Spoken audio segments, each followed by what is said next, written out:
ഞായറാഴ്ച വൈകിട്ട് ഇതിനാമേ കിടക്കുന്ന അഴീക്കോട് ബീച്ച് കണ്ടിട്ടുണ്ടായിരിക്കും. നമുക്ക് വേണ്ടി മാത്രം തുറന്നിരിക്കും. അഴീക്കോട് ബീച്ച് 6:30 സമയത്തായിട്ടുണ്ട്. മഴ ചുമ്മ മാത്രം നല്ല രസമുണ്ട് കേട്ടോ. കുറേ നാളായി ഇങ്ങനെ മഴയൊക്കെ കൊണ്ടിട്ട് നല്ല രസമുണ്ട് കാണാൻ.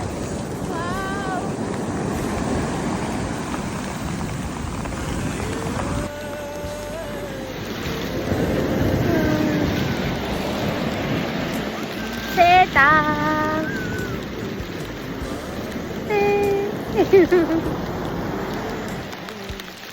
മഴ ഞങ്ങൾ പോവാണ് ഗൈസ്.